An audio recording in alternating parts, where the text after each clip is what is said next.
Jumlah populasi manusia pasti akan bertambah terus dari waktu ke waktu. Dan seperti apa jadinya jika bumi ini mengalami kelebihan populasi manusia yang tidak terkontrol? Nah, di video kali ini, kita akan menceritakan sebuah film fiksi ilmiah yang cukup menarik untuk dibahas. Karena di film ini, mengisahkan tentang 7 saudara kembar yang hidup di era masa depan ketika bumi sedang mengalami permasalahan global yaitu overhuman populated atau kelebihan populasi manusia yang tidak terkendali. Jika selama ini kita mengenal program pemerintah keluarga berencana, yaitu cukup 2 anak aja dalam satu keluarga, maka dalam film ini pemerintah menerapkan kebijakan yang lebih ramping, yaitu 1 keluarga 1 anak. Lalu seperti apa kisahnya jika dalam satu keluarga mempunyai 7 anak kembar? Sementara kebijakan global pada saat itu hanya memperbolehkan 1 anak saja. Tanpa perlu berlama-lama, saya Aris Karisma akan membahas film What Happened to Monday hanya di Visuedic.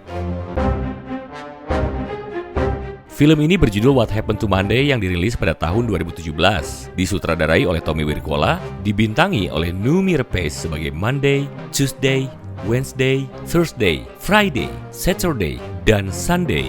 Itu alasannya film ini di beberapa negara diberikan judul Seven Sisters. Kemudian ada Willem Dafoe sebagai Terrence Sweatman, Glenn Close sebagai Nicolette Kidman, Marwan Kenzari sebagai Adrian Knowles. Film ini dibuka dengan informasi bahwa pada sekitar tahun 2043, bumi sedang mengalami krisis akibat overpopulasi manusia. Dengan kondisi yang seperti itu, maka timbul kekhawatiran akan sumber daya alam yang ada di muka bumi ini tidak cukup lagi untuk menghidupi seluruh manusia. Dengan kemajuan teknologi, kemudian ditemukanlah solusi yaitu dengan memproduksi tanaman yang dimodifikasi secara genetik agar pertumbuhannya berkali-kali lipat lebih cepat dari tanaman normal. Tujuannya tidak lain untuk melipat gandakan jumlah produksi makanan dalam waktu yang singkat. Namun, karena dimodifikasi secara genetik, tanaman ini menyebabkan banyak kasus kelahiran ganda dan cacat genetik, yang tentu saja berakibat pada jumlah populasi manusia justru semakin membludak. Ini menyebabkan manusia pada saat itu mengalami krisis makanan. Dari sinilah solusi telah berubah menjadi masalah. Dengan keadaan yang seperti itu, seorang aktivis politik dan ahli biologi konservasi bernama Dr. Nicolette Kidman mendorong disahkannya Undang-Undang Pengalokasian Anak sehingga diberlakukanlah kebijakan One Child, One Earth, yaitu 1 anak untuk 1 keluarga untuk 1 bumi. Jika ketahuan memiliki anak lebih dari 1, maka anak-anak tersebut akan dikirimkan ke program yang bernama Cryo Sleep, yaitu semacam kapsul tidur untuk hibernasi panjang yang disediakan oleh Child Allocation Bureau, Biro Alokasi Anak, yang nantinya disingkat menjadi CAB. Di fasilitas ini, setiap anak ilegal tersebut akan ditidurkan. Mereka tidak akan merasa kelaparan, aman dari bahaya, dan mereka akan dibangunkan di masa depan ketika bumi telah menjadi lebih baik dan telah siap dengan peradaban barunya. Kebijakan tersebut dipercaya akan memperpanjang usia bumi yang terancam punah. Nah, untuk melancarkan kebijakan ini, CAB melengkapi setiap individu dengan gelang identitas mereka masing-masing. Dalam adegan prolog tersebut, kita diperlihatkan seorang ibu yang mengandung hingga melahirkan putri kembar 7 bayi. Ibu ini bernama Karen Sweatman, yang sayangnya meninggal pada saat proses persalinan. Ketujuh saudari kembar ini kemudian dirawat oleh kakek mereka yang bernama Terrence Sweatman. Terrence kemudian menamai mereka seperti dengan nama-nama hari, sesuai dengan jumlahnya. Mereka adalah Monday, Tuesday, Wednesday, Thursday, Friday, Saturday, dan Sunday. Kenapa demikian? Itu ada tujuannya. Kamu simak aja terus, nanti juga paham ya. Untuk menyelamatkan mereka dari incaran CAB, Terrence memutuskan untuk menyembunyikan mereka di rumahnya dengan membuat tempat rahasia. Kemudian, Terrence menerapkan aturan kepada 7 saudara kembar tersebut bahwa masing-masing dari mereka hanya boleh keluar rumah 1 kali dalam 1 minggu. Monday hanya boleh keluar pada hari Senin, Tuesday boleh keluar hari Selasa, Wednesday boleh keluar hari Rabu, dan begitu seterusnya sampai ke si Sunday yang hanya boleh keluar pada hari Minggu. Yang membuat rumit adalah ketika mereka keluar rumah. Mereka hanya boleh memakai 1 identitas saja, yaitu nama ibu mereka sendiri, Karen Sweatman. Dari ciri fisik mereka pun harus diatur sama jika keluar rumah. Dari mulai pakaian, potongan rambut, dan semuanya pokoknya harus sama. Dan yang tak kalah pentingnya adalah di penghujung hari ketika mereka pulang ke rumah setelah beraktivitas, anak yang telah menghabiskan waktunya di luar rumah harus berbagi pengalaman semua yang mereka alami seharian kepada saudari lainnya. Itu dimaksudkan untuk memudahkan mereka menerima aktivitas estafet menjalani hari berikutnya. Pada hari Sabtu, si Saturday punya jadwal untuk menghadiri pentas balet. Namun, si Thursday diam-diam keluar rumah lewat jendela untuk bermain skateboard. Dan pada saat Saturday sudah kembali, namun Thursday belum juga pulang, kakek mereka Terence tentu merasa sangat khawatir. Tak lama kemudian, ada orang yang mengetuk pintu rumah, dan mereka langsung ngumpet. Ketika Terence membuka pintu, ternyata itu adalah Thursday. Namun sialnya, Thursday mengalami kecelakaan parah yang membuat satu ujung jari telunjuknya patah. Tapi bukan patah biasa, ini rampung lah. Karena ulah Thursday inilah, semua saudari kembar tersebut terkena dampaknya. Kondisi ini memaksa Terence memutuskan untuk mengamputasi jari telunjuk milik saudari-saudarinya agar fisik mereka terlihat sama nantinya. Ini adalah konsekuensi besarnya, karena apa yang terjadi pada satu anak harus terjadi pada semua. Scenes berpindah ke 30 tahun kemudian. Diceritakan kakek mereka, Terence telah meninggal dunia. Di sini, kita diperlihatkan ketika berada di dalam rumah. Mereka memiliki sifat dan penampilan yang berbeda-beda. Monday yang paling serius, dia dipercaya kakek untuk menjadi teladan bagi yang lain. Tuesday orang yang sering cemas dan berambut pirang. Wednesday merupakan anak yang sedikit lebih berandalan namun pemberani. Thursday merupakan si tomboy yang berambut pendek. Friday si kutu buku dan paling pintar di antara yang lainnya. Saturday paling stylish dan berambut putih. Dan Sunday senang berpesta dan rambutnya dikucir ke belakang. Kini, mereka yang sudah dewasa menjalani hari-harinya. Dalam perjalanannya sebagai Karen Sedman, terlihat seorang anak yang dievakuasi paksa oleh anggota CAB untuk diikutkan ke dalam program Cryosleep. Di sini terlihat masyarakat tidak suka akan kebijakan yang sudah diterapkan selama kurang lebih dari 30 tahun ini. Scenes ini merupakan gambaran apa yang terjadi di tahun tersebut. Suatu hari, tepatnya pada hari Senin, ini giliran Monday keluar rumah sebagai Karen Sedman. Di hari tersebut, dia mendapatkan kesempatan untuk memberikan presentasi di kantornya dalam rangka promosi jabatan. Karen Sedman bekerja di set Eurobank. Sebelum berangkat, Monday terlihat kesulitan mengatasi kegugupannya menghadapi hari penting itu. Ia sampai muntah-muntah. Saturday, yang lagi mandi, menawarkan diri untuk menggantikannya, tapi Monday yakin bahwa ia baik-baik saja. Setelah itu, Monday menggunakan cermin canggih, yang mana cermin tersebut mempunyai fitur untuk menganalisa penampilan, agar identitas Karen Sedman terlihat mirip bahkan tidak ada bedanya seperti hari-hari biasanya. Ya meskipun sebenarnya identitas Karen Sedman digunakan oleh orang yang berbeda-beda karakter setiap harinya. Kemudian, Monday berangkat ke tempat kerjanya. Sesampainya di checkpoint, Monday diperiksa oleh petugas CAB yang bernama Adrian Knowles. Monitor cek menyarankan Adrian untuk melontarkan beberapa pertanyaan sebagai konfirmasi identitas. Tapi, Adrian sampai keterusan hingga menggoda Monday. Setibanya di kantornya, di lift Monday ketemu dengan saingannya yang juga akan melakukan presentasi untuk promosi jabatan yang bernama Jerry. Saat berpisah dari lift, Jerry memperingatkan Monday ia akan mengawasinya. Malam pun tiba. Di rumah, Tuesday sampai Sunday khawatir karena Monday tak kunjung pulang. Friday dan Thursday berusaha melacak gelangnya. Namun anehnya, keberadaan Monday tetap tak ditemukan karena kondisi GPS-nya dalam status nonaktif. Tuesday menduga Monday mengalami kecelakaan atau lebih parah lagi kalau seandainya ia meninggal. Jika Monday meninggal, Karen Sedman pun diketahui meninggal oleh publik, yang artinya tak satu pun dari mereka bisa keluar lagi secara legal seumur hidup. Ya, karena kan mereka menggunakan identitas yang sama ya semuanya.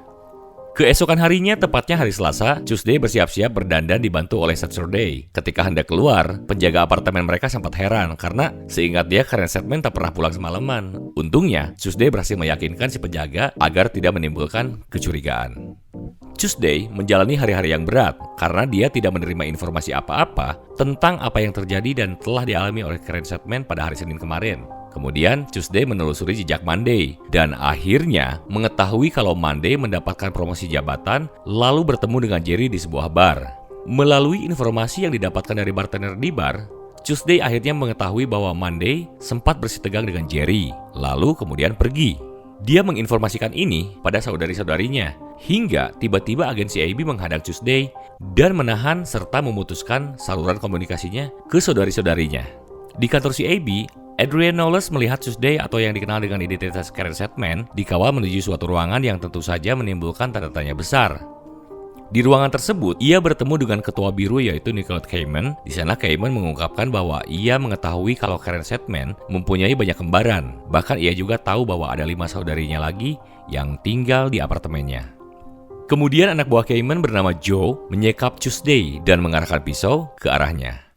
Lalu biji mata Tuesday pun dicongkel. Ini sadis sih. Since kembali ke apartemen atau rumah 7 saudari kembar, mereka terlihat semakin panik. Tak lama kemudian, para agen CIB datang. Dengan bekal biji mata Tuesday yang telah dicongkel tadi, mereka pun bisa menerobos masuk dengan mudah. Dengan bekal yang diajarkan kakeknya sedari kecil, mereka berusaha bersembunyi di tempat rahasia, namun sayangnya 5 saudari kembar yang tersisa ini ditemukan oleh agen CIB, sehingga di antara mereka pun gelut, bukbek. Mereka akhirnya berhasil membunuh semua agen CIB yang menerobos tersebut. Namun, sayangnya harus dibayar mahal karena Sunday tewas. Para sisters ini kemudian menemukan biji mata dari kantong salah satu agen. Dan setelah dicek, akhirnya mereka tahu kalau biji mata itu adalah milik Tuesday. Sementara itu, di fasilitas cryosleep, Cayman mendapatkan laporan dari salah satu agen, yaitu Ju, bahwa tim mereka gagal menjalankan misi. Cayman kemudian memberitakan Joe untuk mengurus para kembar ini dan juga Jerry. Rupanya, Jerry mengetahui sesuatu mengenai Cayman yang membuat karirnya sebagai calon parlemen terancam.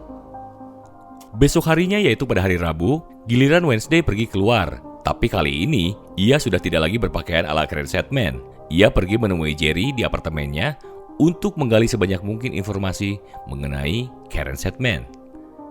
Jerry mengungkapkan ia tahu rahasia Karen Sedman. Tentu hal itu membuat Wednesday terkejut. Mungkin dipikirnya rahasia itu mengenai identitas asli Karen Sedman dan membuat Wednesday menodongkan pistol terhadap Jerry.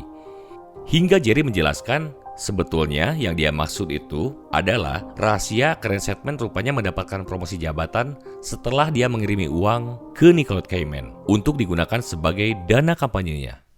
Di saat yang sama di gedung lain, ada penembak jitu yang ditugaskan Ju dan CIB untuk membunuh Jerry dan Wednesday, dan tak lama kemudian Jerry pun ditembak mati dan sementara Wednesday menghindari kepungan dari agen CIB. Wednesday dipandu oleh saudari-saudarinya dari kejauhan. Namun, upaya mereka keganggu dengan kehadiran salah satu agen CIB mengetuk pintu kamar para sisters ini. Dia adalah Adrian yang merasa khawatir karena melihat Karen di kantor CIB. Lalu Saturday pun menerima sebagai tamu. Adrian merasa aneh dengan perubahan penampilan orang yang dikenalnya dengan nama Karen Sedman. Sementara Saturday rupanya tidak mengenal siapa Adrian ini. Begitupun dengan Thursday dan Friday. Itu artinya, banyak informasi dan pengalaman yang tidak dibagikan oleh Monday kepada saudari-saudarinya. Nah, dari sisi inilah awal mula timbul kecurigaan kita sebagai penonton. Ada apa dengan Monday? Persis seperti judulnya ya, What Happened to Monday? Thursday dan Friday memutuskan untuk menugaskan Saturday menemani Adrian yang lagi kepengen. Kepengen apa nih? Ya, kamu tahu sendirilah ya. Sebelum berangkat, Friday juga menginstruksikan agar Saturday bisa mensinkronkan gelangnya dengan gelang milik Adrian. Tujuannya agar mereka bisa meretas file dari keamanan CIB. Di sisi lain, Wednesday masih dalam pengejaran agen CIB. Friday kembali memandu saudarinya, namun sayangnya Wednesday akhirnya tewas tertembak.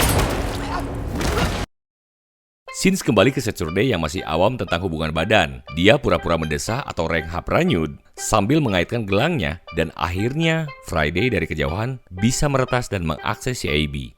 Sementara Saturday masih melanjutkan aktivitas cucus yang kali ini tidak pura-pura lagi. Wah, rupanya sudah mulai menikmati ya. Gini-gini euy, cucus teh ngeunah ya. Oke, lanjut. Kembali ke Friday dan Thursday akhirnya mengetahui bahwa Monday masih hidup setelah mereka menyaksikannya dari CCTV CIB. Kembali lagi ke Saturday. Setelah menyelesaikan percocok tanaman, kemudian Adrian meninggalkan Saturday untuk kembali ke kantor. Wah, habis manis sepah dibuang ya. Habis cucus, langsung pergi. Lalu Saturday pun melaporkan ke Friday dan Thursday melalui video call bahwa selama ini Monday lah yang selama ini berkencan dengan Adrian. Di saat yang sama, ternyata apartemen itu telah dikepung. Dan Saturday akhirnya tewas ditembak oleh agen CIB yang disaksikan juga oleh kedua saudarinya secara live melalui video. Ya, secara kan mereka sedang video call tadinya. Jadi pas tertembak pun, itu terlihat secara live di video. Di saat bersamaan pula, para agen CIB yang dipimpin langsung oleh Joe ternyata sudah berhasil mengepung apartemen para sister ini. Friday mengorbankan dirinya dengan meledakkan apartemen. supaya Thursday berhasil lolos dari kepungan itu agar bisa menyelamatkan Monday. Adrian yang mendengar ledakan di apartemen Karen, ia bergegas menuju ke sana. Lalu sesampainya di sana, Thursday menghampirinya di mobil dan mengancam Adrian untuk mengakui apa yang telah direncanakannya. Karena banyak informasi yang belum diketahuinya, Thursday mengira Adrianlah otak di balik semua ini. Padahal Adrian mah tidak tahu apa-apa. Dan ia akhirnya sadar bahwa Karen Sedman yang dikenalnya selama ini ternyata bukan hanya satu orang saja, melainkan ada 7 orang yang berbeda-beda. Ia juga mengakui bahwa ia mencintai Monday. Hingga akhirnya Adrian pun memutuskan untuk membantu Thursday menyelamatkan Monday di kantor CIB. Kemudian Adrian menyelinapkan Thursday ke markas CIB dengan cara memasukkannya ke kantong mayat. Lalu Thursday dibawa ke ruang cryosleep dan diam-diam dia merekam semua aktivitas di sana. Akhirnya ketahuan bahwa anak yang lahir secara ilegal itu bukannya ditidurkan seperti yang ditayangkan di media TV, melainkan dibakar. Jadi ini semacam genosida lah. Thursday akhirnya berhasil meloloskan diri dan membunuh semua petugas cryosleep. Dia dan Adrian akhirnya menemukan Tuesday yang telah kehilangan satu matanya dalam sebuah ruangan. Mereka kemudian mencari Monday hingga akhirnya mereka menguak fakta yang mengejutkan bahwa ternyata Monday lah yang harus bertanggung jawab atas penangkapan saudari-saudarinya. Karena ternyata selama ini dialah yang menjadi informan untuk Cayman, meskipun kematian para sisters ini tidak termasuk ke dalam rencananya. Kemudian, di saat acara kampanye penggalangan dana atau fundraising untuk kampanye Cayman, Thursday dan Monday akhirnya bertemu di toilet wanita dan mereka pun gerelut di sana. Sementara di ruangan acara fundraising, Tuesday dan Adrian membajak operator video dan memutarkan rekaman video cryosleep yang diambil secara diam-diam oleh Thursday tadi. Video itu membuat semua tamu yang hadir terkejut. Oh, tentu saja terkejut ya. Dan bahkan membuat Cayman hampir pingsan. Nah, di sini orang-orang akhirnya tahu apa yang selama ini dilakukan oleh Cayman dengan kebijakannya terhadap semua saudara-saudara kandung yang dilahirkan secara ilegal. Cayman yang tiba-tiba melihat Thursday di ruangan tersebut murka dan menghampirinya dan mencekik Thursday.